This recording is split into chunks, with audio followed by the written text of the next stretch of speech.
Bueno, muy buenas tardes, queridos hermanos, queridas hermanas. Hoy, por gracia de la Santísima Virgen María, que providencialmente nos ha convocado en estar reunidos hoy, esto no fue planificado, sino por ella. Y cosa tremenda es los signos que acompañan la vida espiritual. Y como un signo de esta reunión, para todos los que nos están viendo en vivo a través de las plataformas sociales, de Facebook, YouTube también. Hoy justamente es primer sábado de mes. Y cuando conversábamos de reunirnos hoy y compartir un poco sobre el tema de la consagración, y se me invitaba a hablar sobre este tema con este grupo, no caíamos en cuenta que era el primer sábado de mes, pero la Virgen sí sabía.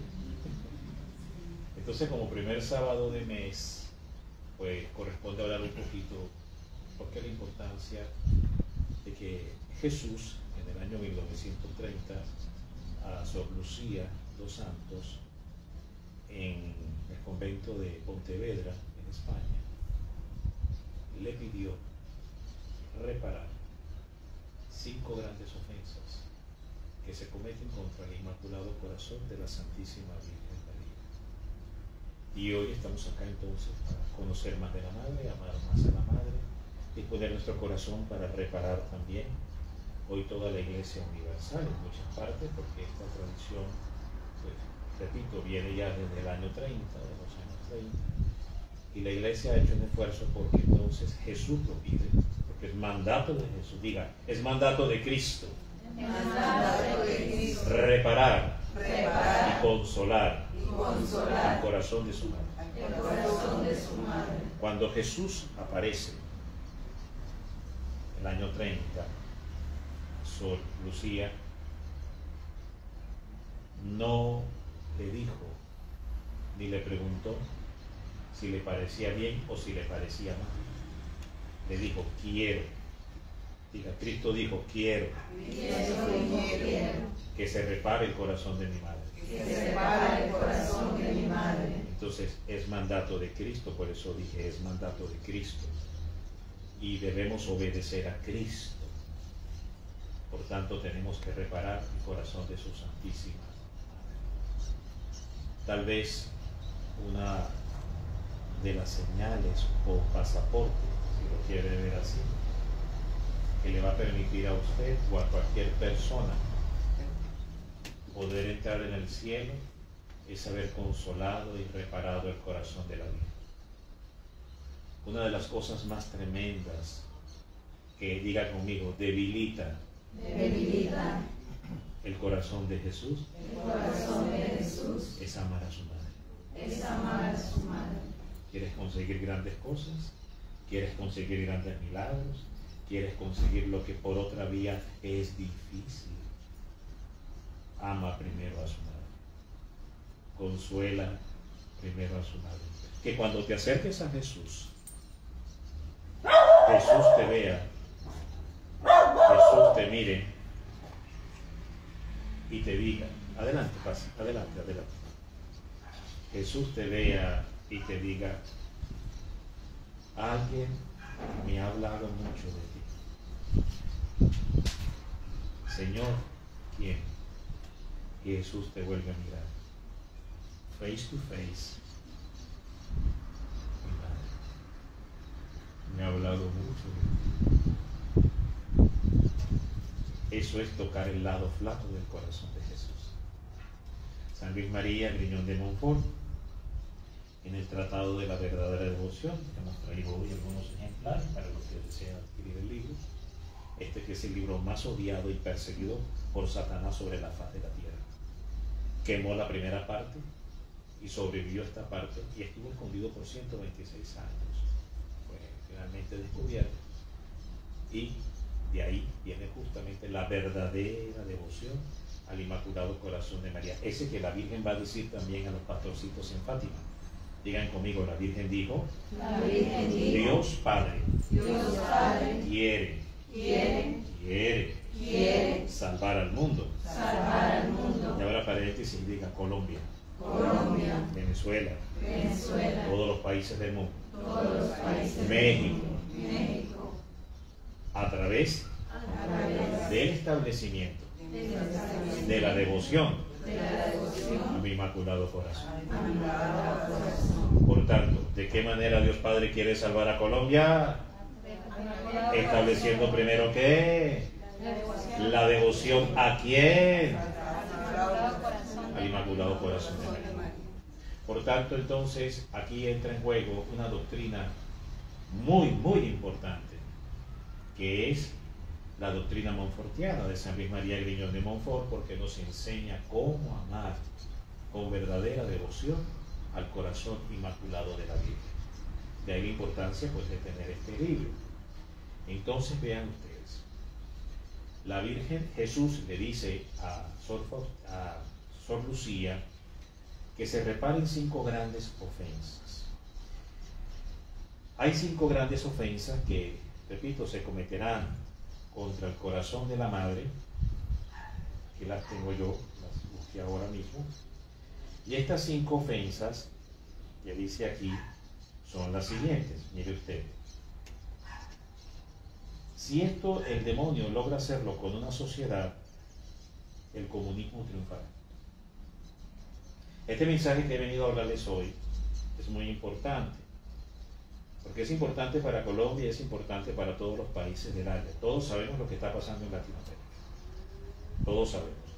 Y qué es lo que se está moviendo y qué es lo que está en juego. Creo que no tengo que andar explicando, ni voy a estar como los niños en el kinder jugando con plastilina y tijeritas y papeles. Yo creo que todos entendemos bien qué es lo que está pasando y qué es lo que nos estamos jugando acá. Es la libertad y el futuro de nuestros hijos. Tenemos un ejemplo aquí al lado, ¿no? Lo que ha pasado. Muy bien. Entonces, para que eso no pase, es importante reparar el corazón de la Santísima Madre. Y son 5 grandes ofensas que se cometen contra el corazón de la Santísima Virgen. Primero, las ofensas y blasfemias pronunciadas contra el Inmaculado Corazón de María. Todas las ofensas e insultos que se cometen contra la Santa Madre. Voy a decir esto, adelante, sí, bien pueda. Voy a decir esto. Mire usted. En la medida que avance el protestantismo en estos países, más se ofenderá a la Virgen. Por tanto, más se le abrirá la puerta al dragón rojo. ¡Wow! ¿Cómo así, hermano? Así como lo está escuchando. Entre más le den cabida al protestantismo, que ataca, ultraja, persigue, ofende, insulta a la Santísima Madre, más se le abrirá la puerta al dragón rojo. Entre más se auspicie por los países, los pueblos, los gobiernos, las naciones, el protestantismo, que desprecia a la Santísima Virgen María, o me equivoco, más se ofenderá el corazón de María. ¿Por qué? Porque mire lo que dice: 5 tipos de ofensas y blasfemias pronunciadas contra el Inmaculado Corazón de María. La primera, contra su Inmaculada Concepción. Jamás pensé, y eso que yo vengo de la iglesia protestante, porque en los años 90 fui pastor protestante, y la Santísima Virgen María me rescató a través de 2 grandes fuerzas, 2 grandes gracias.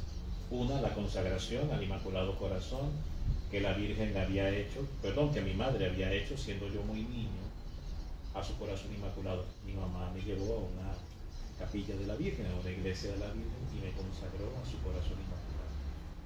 Y también durante los 6 años que estuve en la iglesia protestante, mi mamá nunca, jamás dejó de rezar el Santísimo Rosario. Rezó el Rosario durante 6 años y le pidió a la Santísima Virgen María que me rescatara de esa senda. Por un lado la consagración y por otro lado el poder del Santo Rosario. Y durante 6 años le pidió a la Virgen: Madre, un día te lo entregué, es tuyo. Porque lo que a ti se te entrega en consagración, ni el diablo, ni el mundo, ni lo creado, ni lo profundo, ni lo ancho podrá arrebatarte. Te pertenecen sellos de propiedad. Es inexpropiable. No se puede expropiar. Nos acordamos de esas palabras, ¿no? Esas famosas arengas de expropiación, ¿verdad? No se puede expropiar lo que ha sido entregado y consagrado al corazón de la Santísima Virgen. Así él diga al diablo, voy a expropiarlo. Pues diablo, tú podrás decir que lo vas a expropiar, pero esa persona, esa alma de María es. No se la puedes arrebatar. Y eso fue lo que sucedió. Mi mamá oraba durante 6 años el Santo Rosario y le pedía a la Virgen que me rescatara. En efecto, la Virgen me rescata y me regresa de nuevo a la Santa Iglesia Católica. Pero, a ver, la Virgen dijo, no vas a regresar para estar ocioso. Tengo un plan. Tengo un plan. Entonces, esto es importante porque cuando consagramos nuestra familia, consagramos nuestros hijos, consagramos nuestra ciudad, nuestros gobiernos, nuestros países, nuestras diócesis, nuestras parroquias, nuestra vida, al corazón inmaculado de María, inmediatamente la Virgen dice, tengo un plan. Nace un plan en su corazón para ese país, para esa familia, para esa persona, para esos hijos que se entregan y se consagran al Inmaculado Corazón de la Virgen. Por tanto, es importante que reparemos la primera ofensa contra su Inmaculada Concepción, es decir, que se diga que la Virgen no es inmaculada. Donde vemos mayormente las arengas los domingos, donde se grita que la Virgen no es inmaculada. ¿Dónde lo vemos? En las iglesias, en los cultos protestantes. Y desde donde se esparce la filosofía doctrina de que la Virgen no es pura y está manchada como cualquier mujer. ¿Desde dónde se esparce esa doctrina? Desde el protestantismo.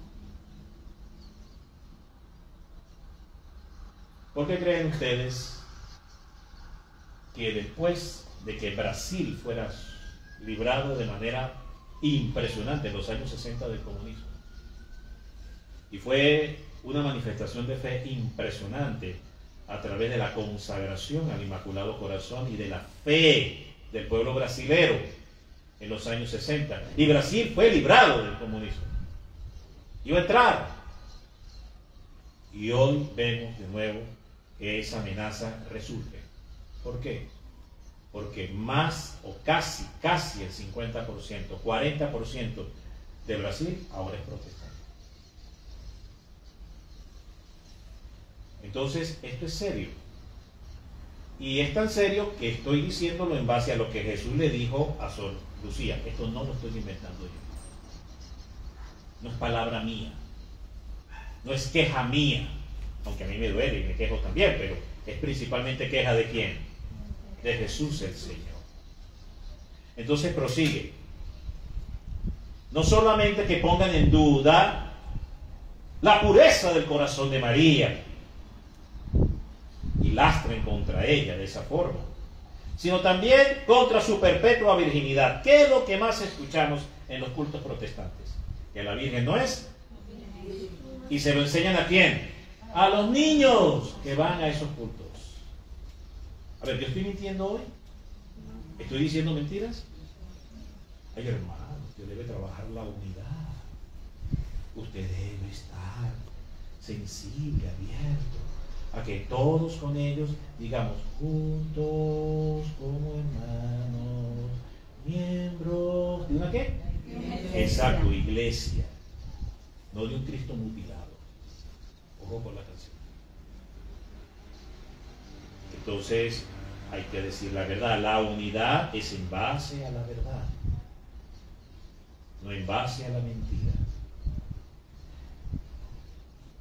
Sigue.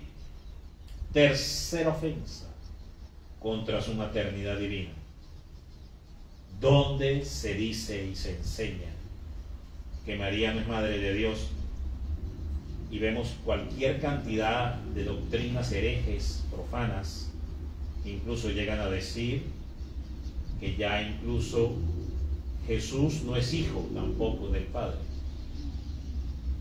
Todo esto vemos que va sucediendo en el mundo del protestantismo. Herejías van y herejías vienen.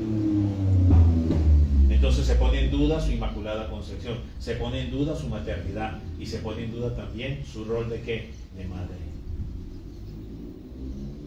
¿Por qué? Cuando se les dice María es madre de Dios, ¿qué dicen ellos? Que es madre de Jesús.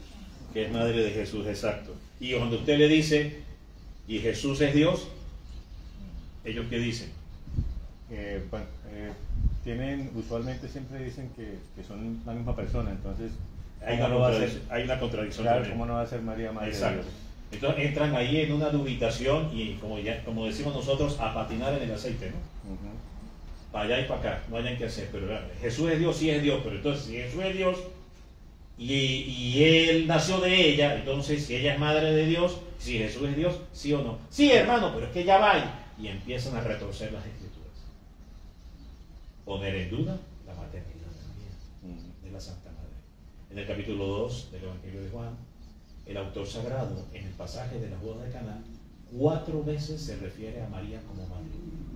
4 veces. Y cuando en las Sagradas Escrituras, hermanos, los agiógrafos, exégetas, expertos en las Sagradas Escrituras, biblistas, ¿no? Exégetas, nos enseñan en la iglesia, la magística de la iglesia, el magisterio, nos enseña que cuando en un texto de la Escritura se menciona al menos 2 veces, en este caso 4, una misma palabra es porque es superlativamente importante. Y en este caso fueron 4. Nos da una idea entonces tremenda de la maternidad de María. Amén. Amén. Porque es a través de la maternidad, del fiat de la maternidad, que vino la salvación para todos nosotros. Esta es la tercera ofensa, ¿no? La cuarta. Bueno, contra su maternidad divina, rehusando recibirla como madre de la humanidad. En efecto, solamente reconocen de repente algunos los que deciden ir un poquito más allá de porque no se pueden sustraer del texto bíblico. Sí, bueno, es madre biológica. Jesús la usó como un medio. Es lo más que puedes conseguir de ellos. Y muchísimo menos van a aceptar jamás que es madre de la iglesia y es madre de la humanidad. No lo van a aceptar. Entonces, estos personajes, y con mucho dolor, no lo digo yo, lo dijo Jesús a Sor Lucía, son los que más encajan en esta tragedia que ofende, profana, golpea e insulta el corazón de la Santísima Virgen María. El cuarto, los que procuran infundir en el corazón de los niños la indiferencia, el desprecio y el odio a la Madre Inmaculada. Cuando tú hablas con un niño protestante y le preguntas sobre María, ¿qué te dice? ¿Qué suele decir? Yo los he escuchado. Yo he escuchado niños dentro del protestantismo y son víctimas inocentes, porque se les enseña, es lo que oyen, es lo que repiten. Dicen, es una demonia, es un demonio, es idolatría. María es un demonio, dicen. Ustedes adoran a un demonio, es lo que dicen, porque es lo que ellos escuchan en los cultos. En Maracaibo, recuerdo bien en esta secta, que hay la devoción a la Virgen de la Chiquinquirá, Maracaibo. Sí. Aquí en Colombia también. De hecho, Venezuela la recibe de Colombia. Y por eso entonces se entiende en Maracaibo. Y se llama la Chinita. La Chinita porque tiene como los ojos achinados, ¿no? Entonces se llama la Chinita. Y hay muchísima devoción y respeto y amor a la Virgen en esa vocación, en Maracaibo, Venezuela. Y yo recuerdo en esta secta protestante, como a los niños, el líder de la secta les enseñaba, cuando se hablaba de la Virgen de la Chinita, le decían la cochinita. Así lo ofendían. Y los niños repetían, sí, la cochinita. La cochinita esa. Ese demonio, esa idolatría que tienen con eso. Entonces, mire, dice aquí, vuelvo a leerlo, dice, en cuarto lugar, los que procuran infundir en los corazones de los niños la indiferencia, el desprecio y hasta el odio a la Madre Inmaculada.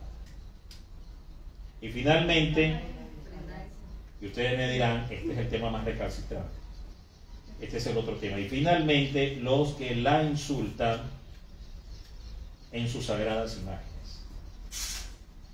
¿Quiénes son los que más insultan a la Virgen en el tema de las imágenes? Por cierto, en los billetes de $100 está Benjamin Franklin, ¿no? Y Thomas Jefferson está en el billete de 20.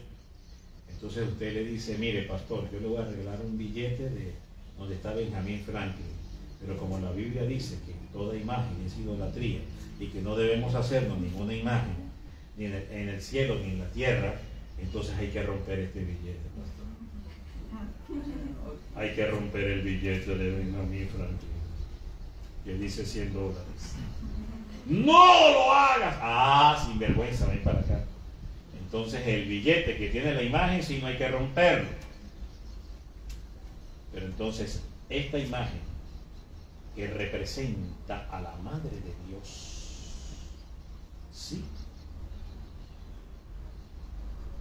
Vemos recientemente en las redes que ha habido algunas incursiones de personas que entran a los templos y rompen las imágenes de la Virgen. Esto no ha estado pasando, lo hemos visto, ¿verdad?, en las redes en estas semanas, en estos meses, ¿sí o no? Ha estado pasando. Y uno cuando ve eso, uno siente como un puñal que te atraviesa el corazón, uno siente un dolor, no porque la Virgen literalmente esté en la imagen, no. Es lo que es la imagen a quien representa, porque nosotros alabamos, exaltamos, veneramos, es a la persona que representa la imagen, no a la imagen en sí. Hay que ser muy torpe para creer que la imagen es Dios. Ni el diablo, hasta el diablo dice, pues sí hay que ser bien bruto para creer que eso sea Dios. Es lo que representa.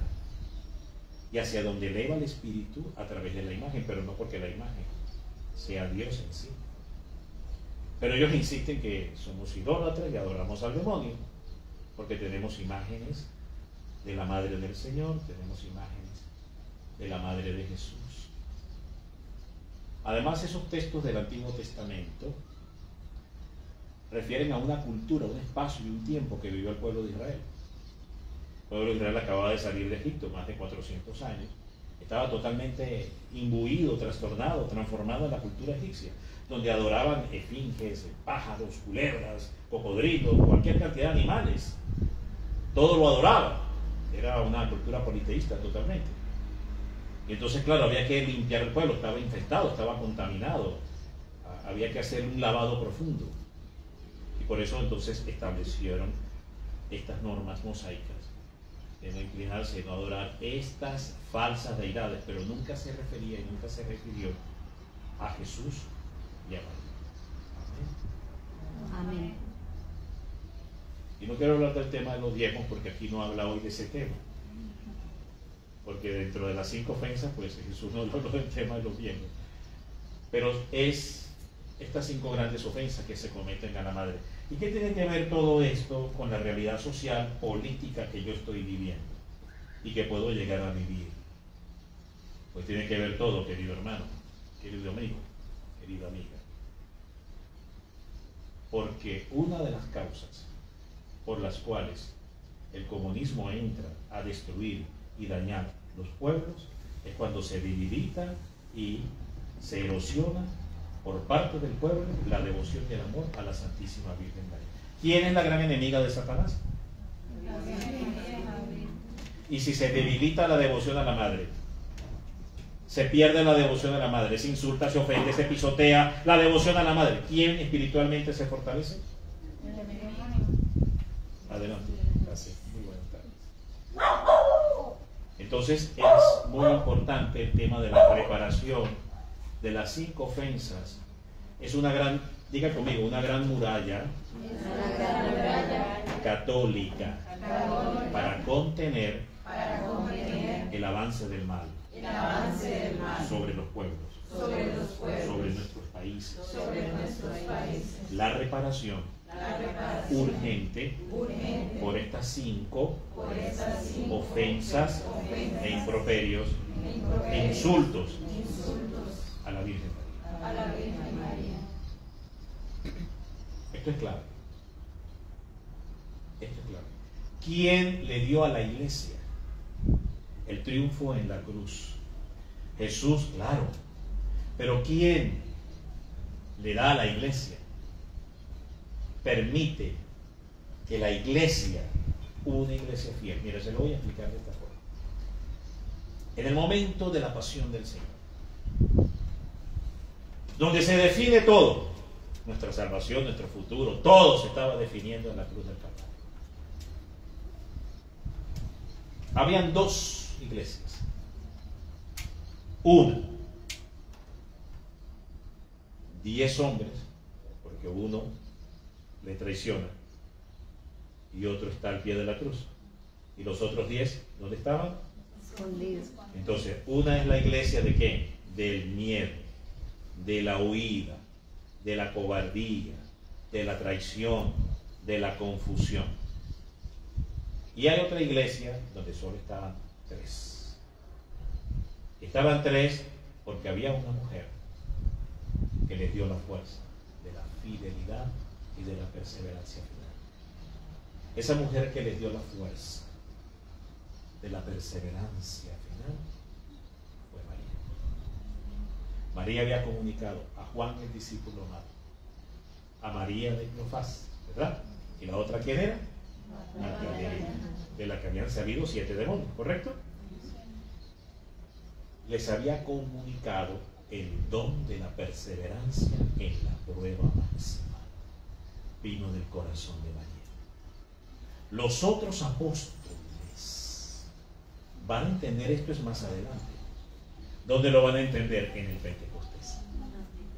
El capítulo 1, verso 14 dice: y los apóstoles en el aposento alto todos oraban de manera unánime, unidos a María. Entonces ellos entendieron, caramba, ahora sí entendemos lo que los otros 13 nos adelantaron, porque eran 2 iglesias. Una se adelantó en la comprensión del misterio, otra se quedó rezagada. La que se quedó rezagada va a entender y se va a igualar a la otra, va a alcanzar a la otra en la comprensión, es en el Pentecostés. Cuando dicen, ya sabemos por qué no pudimos ser fieles en la prueba de la cruz. Entonces la iglesia del triunfo en estos tiempos no es la que se refugia como los 10.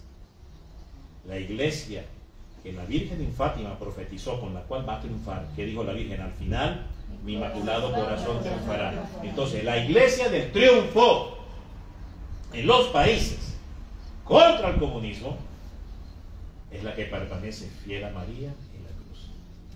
Es la iglesia del Calvario. No es la iglesia que huye y se esconde. Ahí entramos en la espiritualidad de la penitencia, del sacrificio y del martirio, si es que Dios no lo llegara a pedir, si el Señor no llegara a pedir. Que es la vida que llevaron de ejemplo y que nos testimoniaron los 3 pastorcitos. Porque los 3 pastorcitos, ¿qué ejemplo nos dejaron? Digan conmigo: penitencia, oración, sacrificio y martirio. Ahí entra el ayuno, en el sacrificio entra el ayuno. Nos dejaron todo el ejemplo para poder salvar las almas. Entonces la iglesia del triunfo en el Calvario fue de María con 3. Y les voy a contar algo hermosísimo en esto. Nosotros vimos la película de Mel Gibson, de La Pasión, que está apoyada en los escritos místicos de la beata Catalina de Emmerich. Y entonces vemos como en el momento de la pasión, vemos que el demonio se está paseando, ¿no? Con esa criatura deforme que tiene en sus manos, lo cual da a entender que todos los que estaban, la jauría que gritaba alrededor de la cruz con María al pie y los 3 que eran fieles, estaban poseídos y eran lo que se llama cuerpo místico de Satanás. Él los controlaba.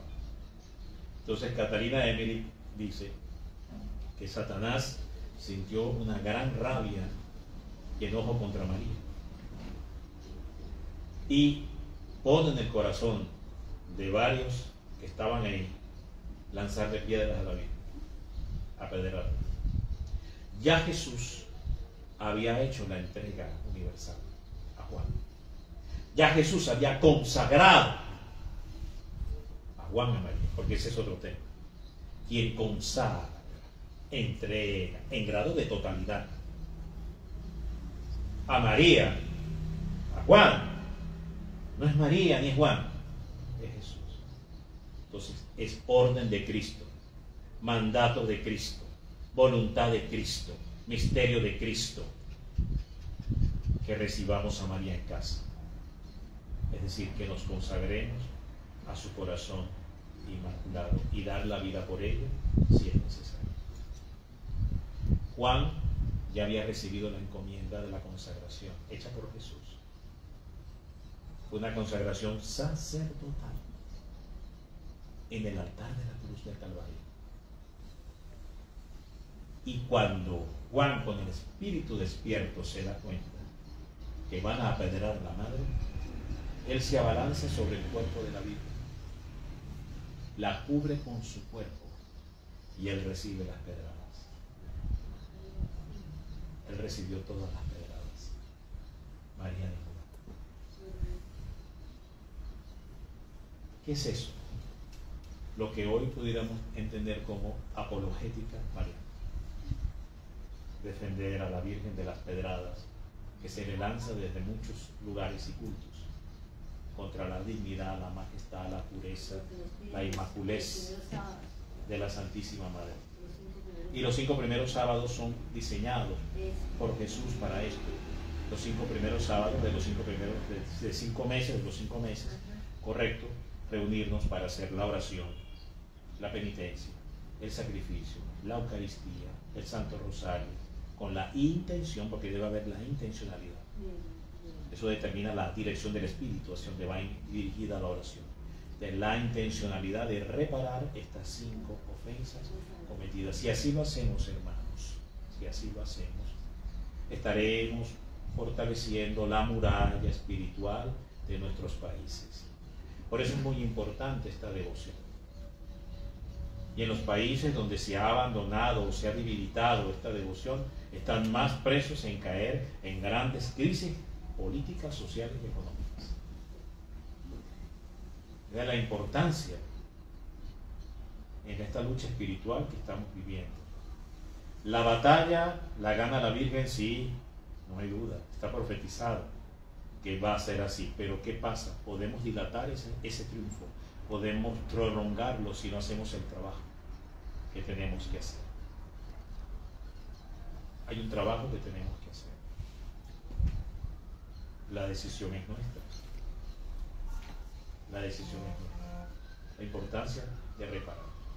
Les quiero hablar ahora, en esta segunda parte de la charla, sobre la importancia pues, del tratado y del libro de la verdadera devoción a la Santísima Virgen María. Toda vez que la Virgen dijo, ya hacia el final de las 6 apariciones que hubo del año 17, desde el 13 de mayo hasta el 13 de octubre de ese año, la Virgen repitió, Dios Padre quiere salvar al mundo a través del establecimiento de la devoción a mi Inmaculado Corazón. Por tanto, la Iglesia, que tiene que entender en este tema es que nos hemos reunido los obispos, que somos muy inteligentes, y vamos a hacer unos planes de ultra guau, super evangelización, con todas las técnicas gerenciales habidas y por haber para evangelizar. Eso no fue lo que dijo la Virgen. La Virgen dijo, es simple. Ustedes se enreden, es otro asunto. Es simple. Yo no quiero estrategias de evangelización. Eso a mí no me interesa, dice la Virgen. Con las últimas ultra guau técnicas gerenciales. No. No es eso. Es difundir la devoción a la Virgen en el pueblo. Que amen a la Madre, que obedezcan a la Madre, que sirvan a la Madre. Procesiones con la Madre. Es esto lo que la Virgen pidió. Lo demás pueden ser ideas brillantes, pero eso son ideas. Esto fue lo que pidió Dios Padre. Dios quiere salvar al mundo, no a través de una ultra guau super evangelización, con todos los ultra guau medios. No, es a través de la devoción a María, como Dios quiere. Lo que pasa es que a veces en los grupos, los movimientos y dentro de la misma iglesia, no se entiende, no se toma conciencia de esto y se entran en caminos que son derroteros. Y se sufre. Y después de que se sufre es que se entiende y se retoma. Pero eso se ha podido evitar si se hubiera obedecido al plan, mandato y revelación original, como lo dio y lo entregó la Santísima Madre. Pero es que nos hemos reunido y nos ha parecido y creemos y opinamos. Mire, todo eso es respetable, pero antes que eso ya Dios habló aquí y dijo esto. Es a través de la devoción y el establecimiento a la Santísima Virgen María. Es la devoción mariana lo que va a salvar a la iglesia y al mundo. El amor a la Madre. El que amemos a esa y obedezcamos a esa. Jesús dijo en el capítulo 16, por el verso 10 y siguiente del Evangelio de San Juan, dijo estas palabras: por ahora vosotros no sois capaces de entender. ¿Se acuerdan que Jesús les dijo eso a los apóstoles? Vosotros no sois capaces de entender, de comprender, pero tranquilos. Así que les dice: tranquilos, viejos, que el pelo es largo. Le digo: tranquilos, yo enviaré el Espíritu de la verdad. Dice así, ¿no? Que les habrá de revelar lo que habrá de venir, lo que habrá de suceder. Son palabras textuales de Jesús. Ahí están, en ese capítulo de Juan. Ajá, la evidencia de los hechos habla por sí sola. ¿Quién en 2000 años ha sido enviado en el Espíritu de la verdad para hablar de la verdad de Jesús? ¿Dime quién? María. Desde la aparición de Pilar, ¿correcto? En España, Zaragoza, y desde ahí, después, vienen de Guadalupe, 1531, 1530, hasta los días de hoy. ¿Quién ha sido enviada en 2000 años? A hablar de Cristo, a predicar de Cristo, a enseñar de Cristo, en el Espíritu de la verdad y de lo que debe pasar y va a suceder. ¿Quién ha sido enviado? María. Jesús dijo: el Espíritu de la verdad les revelará lo que habrá de suceder. Y la Virgen dijo en Fátima: en el Espíritu de la verdad. Si no dejan de ofender a Dios, otra guerra peor vendrá. ¿No fue lo que la Virgen dijo? Sí. ¿Se cumplió? Entonces, ¿quién ha venido y quién viene del Espíritu de la verdad a decirnos lo que va a suceder? Pues María, mi hermano. María es la acogida por Jesucristo para este plan. Amén. Amén. San Luis, fíjense, en el numeral 247 del tratado enseña lo siguiente. Vamos a buscarlo aquí. 247. Y yo, como estoy cansado un poquito con la voz, le voy a pedir aquí a mi hermanito al lado que me ayude. 247. A ver, hermanito. Vamos a ver. Muy bien. Ok, 248. ¿Qué dice el 248? Pongamos cuidado aquí. 248. Atención, miren lo que dice aquí el Espíritu Santo de lo que sucedió en la encarnación entre Jesús y María. Ojo con esto. Esto es tremendo lo que dice aquí. ¿Qué sucedió cuando Jesús encarna en María? Por acción y fuerza y poder y disposición del Espíritu Santo. A ver. El tiempo no me permite detenerme aquí para explicar las excelencias y grandezas del misterio de Jesús que vive y reina en María, es decir, de la encarnación del Verbo. Me contentaré con decir en 2 palabras que este es el primer misterio de Jesucristo, el más oculto, el más elevado y menos conocido que en este misterio Jesús, en el seno de María, al que por ello denominan los santos la sala de los secretos de Dios, escogió de acuerdo con ella a todos los elegidos, que en este misterio realizó ya todos los demás misterios de su vida.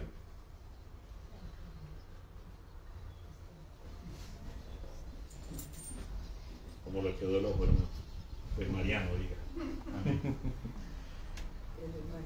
A ver, es el misterio, vamos a repetir. Miren todo lo que dice, el misterio más elevado, más oculto y menos conocido de Cristo. Lo que sucedió con ella. Y además, dice, junto con ella, de acuerdo con ella, eligió a todos los que se habrían de salvar en todos los tiempos de la historia. Con nombre y apellido, cédula de ciudadanía, mi hermano, y tarjeta de identidad antes si no la tenía también. Mire, completico, hasta con número de pasaporte. Todos los que iba a tener ya estaban ahí, reseñados. Completico. Completico, eligió con ella, de acuerdo con ella. Demuéstreme en la Biblia que eso es posible.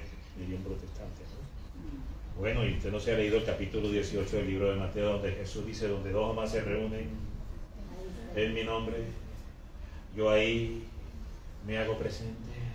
¿Y qué fue la encarnación? ¿Qué fue la encarnación? Ajá. ¿Quién se reunió con quién? ¿Y quién estuvo presente con quién? Dígame. ¡Diga! Se quedan callados. Pues con María. No, es que ese texto es de ahí para adelante, para atrás no. Sí, sin vergüenza. Me va a cortar con ese cuchillo de cartón. A ver, venga para acá. Y no dice el primer capítulo del Evangelio de Juan, y el verbo era con Dios desde toda la eternidad. ¿No dice así? Ya Jesús era con el Padre, y estuvo con el Padre ¿desde dónde? Desde toda la eternidad. Vio que entonces ya también todas las promesas y todo ya estaba en la mente de Dios, creado la palabra. Cada palabra que Jesús iba a decir ya fue diseñada desde la eternidad por el corazón y la mente del Padre. Por tanto, entonces esa promesa, ¿dónde se verifica la totalidad del cumplimiento de esa promesa? Porque yo busco unirme con Cristo, pero usted nunca se unirá con Cristo mejor como se une María con él. ¿O sí? No.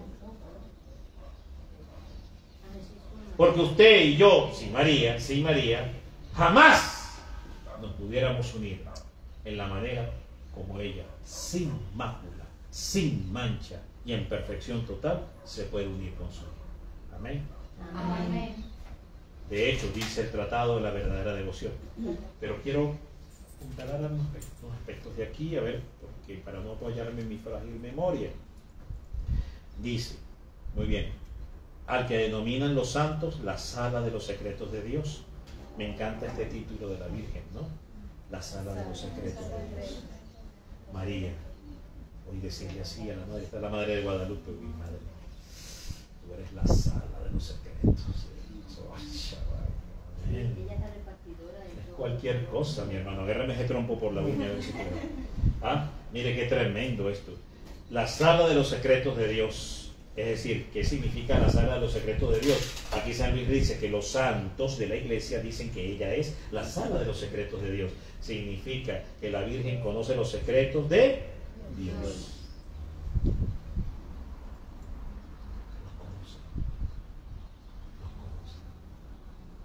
Conoce la sala de los secretos de Dios. Ella es la madre del secreto de Dios. La Virgen. Amén. Amén. Escogió Jesús, de acuerdo con ella, a todos los elegidos que en este misterio realizó Jesús ya todos los demás misterios de su vida. ¡Wow! Párame eso ahí. Ya, hermanito, que vamos como a 120 por hora. Este es un numeral que va a ayudar a la iglesia en su tiempo, porque hoy no lo es. Pero va a llegar un día en que sí lo será. El quinto dogma. María Corredentora. Hoy no es dogma. No fue ayer que estábamos pegados. Hoy no es dogma. Pero en el kairos de Dios ya lo es. En el cronos de la iglesia hoy no. Pero en el kairos de Dios ya el quinto dogma es. Y de hecho, los otros 4 dogmas antes de que fueran proclamados, ya eran. O María fue virgen después que fue proclamada virgen. No, ya era. María fue asunta en el año 1950 cuando Pío XII dice que es asunta a los cielos. No, ya era. Ya era. Solo que la iglesia reconoce y lo proclama como un dogma de fe, lo que ya ha existido y es. Lo mismo sucede en el caso de la corredención. Hoy aún no ha sido elevado al grado de dogma. se puede ver como de manera inmersa en la doctrina, en la Lumen Gentium, punto 60 y siguientes, donde dice: María ha colaborado activamente en el plan de la redención. María ha colaborado activamente en el plan de la redención. Bueno, ahí ve usted como que es como cuando un avión se está aproximando a la pista, ¿no? Está dando luces. A la iglesia ya dando luces, como aproximándose a esa pista que se llama el dogma de la corredención divina. Que en su momento, cuando la iglesia haya madurado más este tema, así como maduró los otros dogmas, ¿cuánto tardaron? No, el primero fue en el concilio de Éfeso, en el año 400, o sea, 4 siglos, mi hermano, para el primero. Y después vinieron los otros en el año 1850, el dogma de la Inmaculada Concepción. Imagínese usted, 18 siglos, 17 siglos, hermano, esperando. Y después vino el otro, un siglo después. Entonces, estos son procesos lentos en la historia de la fe, pero ciertamente va a llegar un día donde la Virgen será declarada corredentora. Que hoy la iglesia se divide, que unos están en contra, a favor, que sí, que no. Tranquilo, no se me angustie ni se me ponga nervioso, porque antes también, cuando se fue a proclamar el dogma de la Inmaculada Concepción, hubo muchos que no estaban de acuerdo. De hecho, Francis Cotto, ¿no? Famoso franciscano, ¿no? Francis Cotto, tuvo un debate doctrinal, ¿sabe con quiénes? Con los dominicos. Porque eran los dominicos de la época quienes decían que ella no era inmaculada. No aceptaban, o sea, la doctrina dominica de la época, no hoy, no, la de la época, la de aquel entonces, decían que ella tenía mancha como cualquier mujer, imagínese usted, hermano. ¡Ah! O sea, no había la madurez para entender esto, y peleaban, ¿no?, en temas de doctrina. Y ahí es cuando Francis Cotto, pues, usado con la fuerza y la potencia del Espíritu Santo, dice: no, si es inmaculada, y da todas las razones, no todos los postulados, todos los argumentos fantásticos, maravillosos que el Espíritu Santo le reveló a este gran santo, ¿verdad? Y desde ahí el Papa, en el año 1850, se apoya en los escritos de Francis Cotto para precisamente, mira, vamos a acabar con este problema aquí. Porque aquí unos sí, otros no. Aquí se acabó el problema y aquí la solución es esta misma. Y se proclamó que la Virgen era inmaculada. Amén. Entonces hubo gran discusión teológica, incluso hasta debate, un gran debate. Hoy en día igual con el tema de la corredención.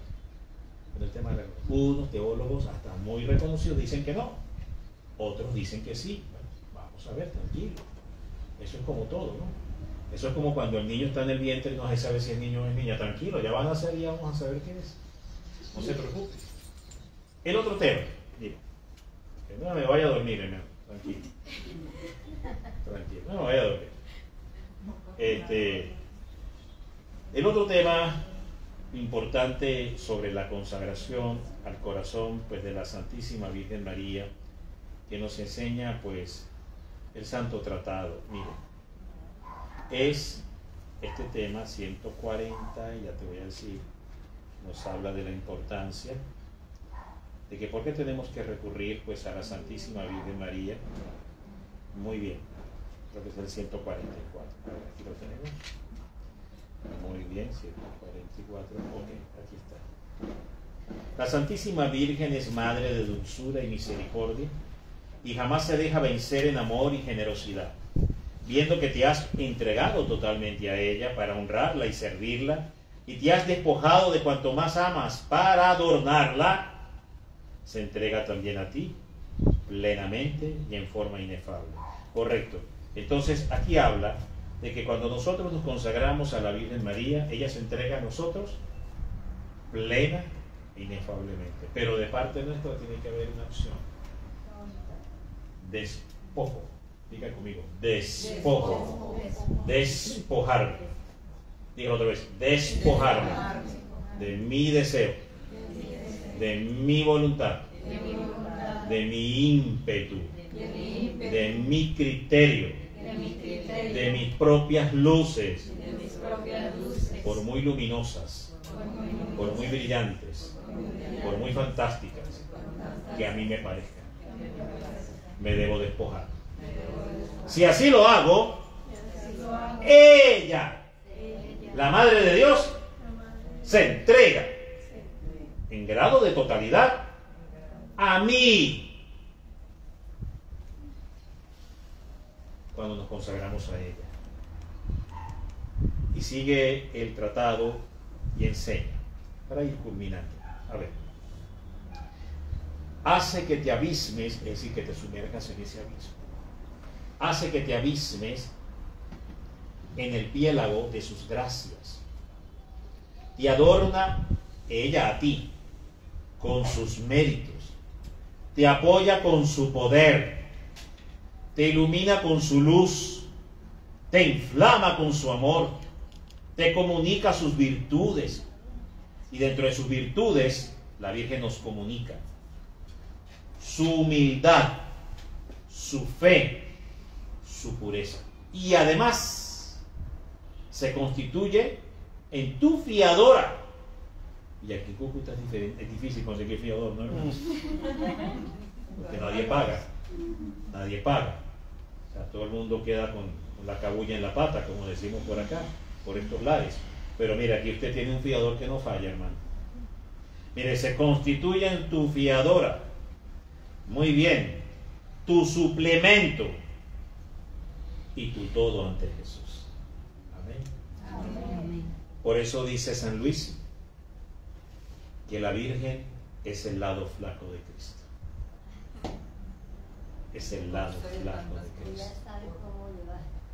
Porque ella puede tocar el corazón de Jesús como no lo pueden ni aun tus mejores oraciones en canto gregoriano y en arameo mezclado. Ni porque lo hagas en arameo, ni lo hagas en latín. No, mi hermano, la oración de ella siempre va a superar la tuya. Amén. Amén. ¿Quién reza mejor a Jesús? María. ¿Quién pide mejor a Jesús? María. ¿A quién oye mejor Jesús? María. Déjala que lo haga ella entonces, porque anda tú ahí de cabeza metido. Amén. Deja que lo haga ella. Yo recuerdo una oportunidad orando. Adelante, hija, pase, tranquila. Sí, vaya. En una oportunidad orando hace un tiempo frente al Santísimo. Y eso era diciéndole al Señor. Señor, tú sabes que yo te amo. Y escucho una voz, hermano. Una voz. La voz. La voz de Jesús. Que dice, ve a mi madre y pídeselo a ella. Hermano, yo caí ahí como de platanazo. ¿Qué? Me asusté. Quedé en un mutismo taciturno ahí. Y digo, wow. Bueno, estoy hablando hace 20 años atrás. Y estaba recién en el tema de ir entrando en la devoción a la Virgen. Y medio, el rosario era, yo tenía una devoción de semáforo. ¿Sabes cuál es la devoción de semáforo con la Virgen? Un día en rojo, otro en amarillo, otro día en verde. ¿No? Bueno, estaba en relación de semáforo con ella. Entonces un día sí era en verde, otro en amarillo, otro en rojo. Yo así parado, ¿no? O sea, es lo que se llama una falsa devoción exterior a la Virgen. San Luis habla de ese tema. Si algún día pudiéramos organizar un retiro, lo haríamos y les hablaría de todo este tema ya en un retiro mejor, de una forma más organizada. Entonces, yo recién empezaba a construir una relación con la Virgen, no la conocía, era distante de ella. Y yo agarro el rosario y empiezo, bueno, aquí voy. Madre nuestra, ¿qué estás haciendo? Yo, Salve María, chaca, chaca, chaca, chaca, chaca, chaca, chaca. Camándula viene y camándula va, mi hermano. Ya cuando voy llegando a la última cuenta, al final, ya llegando a la última cuenta del quinto misterio, cuando digo amén, ¿no? Suena el teléfono. En aquel momento los teléfonos eran como unos parecía como el teléfono público de la esquina, mi hermano, que usted lo cargaba. Y yo suena aquello y sonaba ¡ring! Porque eso no es como ahora. Yo contesto. Muy buenos días. Hablamos con fulano de tal. Entonces me dice, yo le digo sí. Mire. Me dice sí. Ok, mire. Le estoy llamando del banco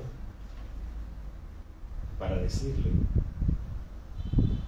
que su deuda ha sido totalmente condenada. No debe nada. Ahora.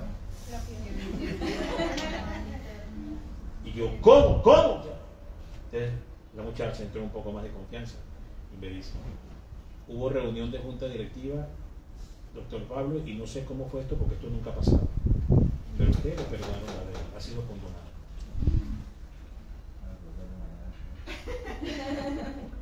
Yo quedé, hermano. La Biblia, poder de Cristo. La madre, poder activo de Cristo. Yo dije, tremenda catequesis me has dado, Jesús, sobre tu vida. El poder de la madre. ¿Pero por qué? No porque Jesús no pudiera escuchar directamente mi oración, de hecho puede y la oye. ¿Cuál es la diferencia? Es que cuando yo te oigo a ti, tu oración va con olor a zorrillo. Así te hayas bañado hoy 7 veces. La de mi madre es inmaculada. Excede la tuya. Pero es que a mí me duele en el ego. Que a mí no me oigas a mí, sino que la oigas a ella. Y eso me humilla. Exacto, dice Jesús. Eso es. Pero ahí va el misterio, mi hijo, lo está entendiendo. Ese es el misterio. Que a través de ella te humillas. Te humillas y te haces una nada y te reconoces una nada. Porque ella es ahora el todo dentro de mí. Amén. Amén. Porque la que se humilló hasta el fondo de la nada, hoy yo la he exaltado hasta lo más sumo. Amén. Y eso lo enseña el tratado también. Que María se humilló hasta el fondo de la nada y se hizo una nada misma. Por tanto, Jesús hoy la ha exaltado hasta lo más elevado y supremo. ¿Y de dónde está eso en la Biblia? Dice algún protestante. A ver, hermano, pero léase la Biblia. ¿Qué dijo Jesús? Todo el que se humille y todo el que se exalte será. ¿Y la Virgen qué hizo? Por tanto, Jesús, ¿qué prometió? Es palabra de Cristo. A que usted no entienda bien la Biblia no es otro problema, hermano. Pero todo está en la palabra. Todo lo que ha hecho Jesús con su madre está en la palabra. Amén. Amén. Está en la palabra. Entonces vemos la importancia de acercarnos a través del corazón de su madre. El numeral 139, pero está como cansadito, no quiero seguir, no sé. Porque yo veo ahí como que...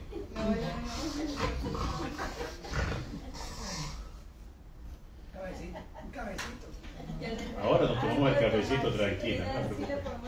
No, ahora. Sí, tranquila. Ya, tranquila, mija, que ni 15 días me tardo, no se preocupe.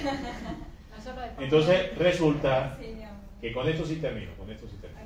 Numeral 139. Mire, ¿qué dice el numeral 139 del tratado? ¿Qué dice?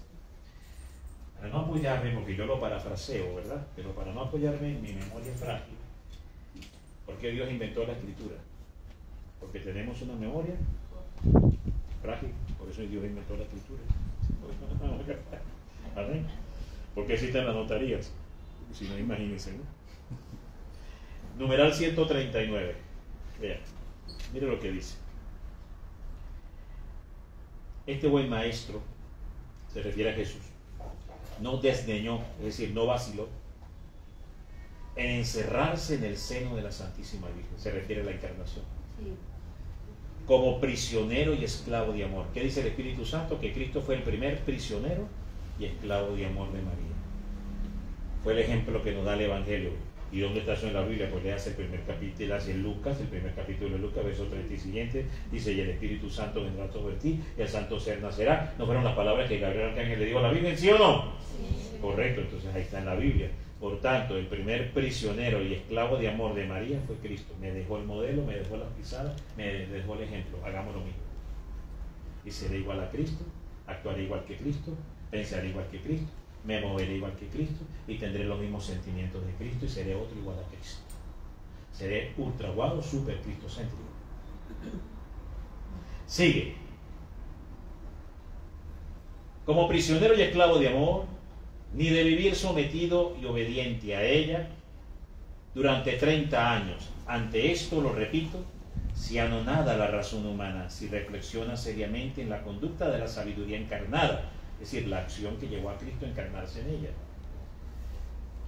que no quiso, aunque hubiera podido hacerlo, entregarse directamente a los hombres, es decir, le pudo haber dicho, pregunto hermano, si Cristo es Dios y todo lo puede, le pudo haber dicho en el cielo, Elías, préstame la carroza de fuego con la que subiste al cielo, ¿sí o no, verdad? Dice, me le cambias el aceite, me le pones cauchos nuevos, filtro, gasolina, eso sí, GT98, no la otra, porque esa sí pistonea, cascabelea el carro, ¿sí? Me le pones entonces, me la preparas, que voy a bajar a la tierra. ¿Le pudo haber dicho eso Elías? Sí. ¿Sí o no? Pero no escogió ese camino. ¿Cuál camino fue el que escogió Jesús? El hacerse microscópicamente diminuto y dependiente de ella.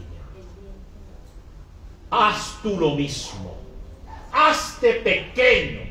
Como pequeño también se hizo Jesús. En un grado de dependencia microscópica.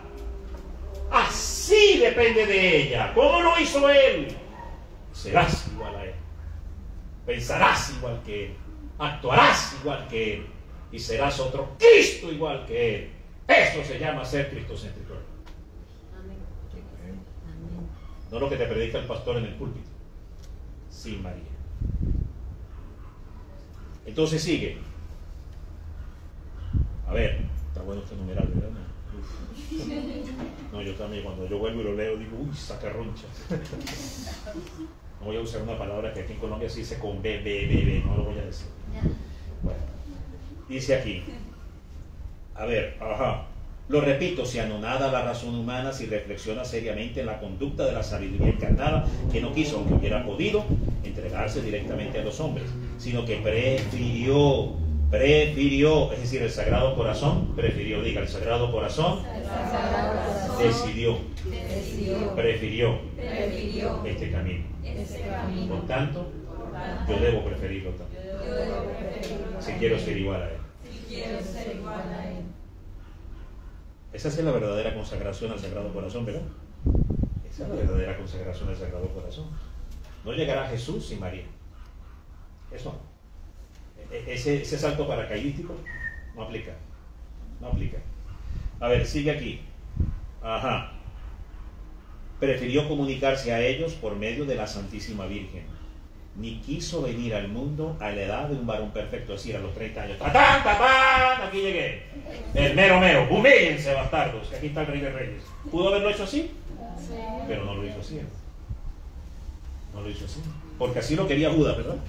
Judas, ese era el tipo de entrada triunfante que Judas quería. Es el evangelio de la prosperidad, del triunfo y del poder. Usando la Biblia como un manual financiero de Wall Street para que hagas mucho billete, hermano, y mucho dinero. Ese tipo de prédica le suena a donde, hermano, por allá. Por aquí hay un culto, por aquí cerca, que predican a Cristo como si fuera una cosa. La Biblia, un manual financiero para hacer dinero, ¿sí o no? La semilla. Así, todo el tiempo hablan de la semilla y resulta que la gran siembra y semilla es la que el Espíritu Santo hizo en el vientre de María. Porque no me vengas a mí a decir que es el billete que le voy a dar al pastor lo que me va a salvar. No seas tú tan sinvergüenza. Es la consagración al Inmaculado Corazón de María. Porque esa es la semilla que el Padre sembró en cuál tierra. Porque María es tierra de María, ¿sí o no? Tierra de María. Tierra fértil. ¿La Virgen es tierra fértil o no es tierra fértil? Entonces, la semilla del Espíritu Santo del Padre la sembró ¿dónde? En María. Esa es la verdadera siembra. Y por tanto, el único fruto que puede salir de ahí, ¿cuál es? El que Santa Isabel le va a decir a la Virgen, bendito el fruto de tu vientre, correcto. Jesús es el fruto del Padre, ¿sí o no? Entonces el único fruto que va a salir de esa siembra del Espíritu Santo con esa semilla en esa tierra bendita e inmaculada es Cristo Jesús. Amén. Hablemos de esa siembra y hablemos de ese fruto más. Amén. Bendito sea Dios.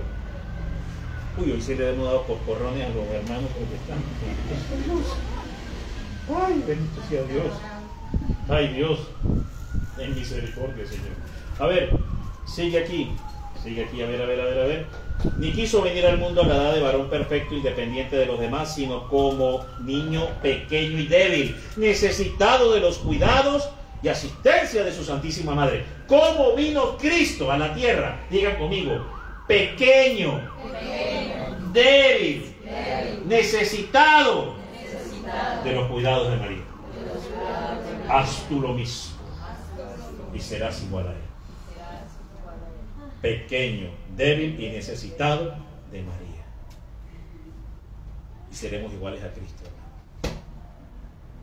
Igualitos, al mero mero, el que salva, el que redime y aplasta y vence al diablo. Ese. Amén. Amén. Ahora entiendo, porque a veces me he querido meter a enfrentar al diablo y me da con una porra por la cabeza, porque no reconoce una verdadera presencia de Cristo en mí, porque todavía no me he hecho pequeño, débil y necesitado, a ejemplo de Él, para someterme a María en todo. Amén. Amén. Sigue esta sabiduría infinita, inmensamente deseosa de glorificar a Dios, su Padre, o sea, este proceder de Jesús y María, y salvar a los hombres, no encontró medio más perfecto y rápido que para realizar sus anhelos que someterse en todo. Diga, someterse en todo. Diga así, póngale todo. Amén. Porque la loca de la casa a veces se hace la loca, ¿no?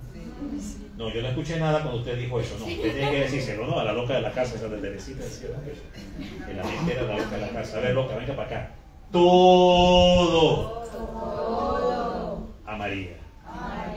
Muy bien. Entonces le dice en todo a la Virgen María, la Santísima Virgen, no solo durante los 8, 10 o 15 primeros años de su vida, como los demás niños, sino durante 30 años y durante este tiempo de sumisión y dependencia. Uy, esta es la parte más tremenda, ¿verdad? Durante este tiempo de sumisión y obediencia, Jesús glorificó más al Padre que si hubiera empleado todos esos años en hacer milagros, predicar por toda la tierra y convertir a todos los hombres. ¡Agárralo, mi hermano! Jesús le dio la mayor suma de gloria posible que el Padre podía recibir por su sumisión y entrega total, en pequeñez, debilidad y obediencia total a su Madre, que haber convertido al mundo entero, hermano, con los milagros más portentosos, grandiosos y maravillosos. Imagínese al político ese que usted no quiere, ese mismo que le ha hecho a usted la vida así de cuadritos y que usted se le ha ido la sin hueso, ¿no?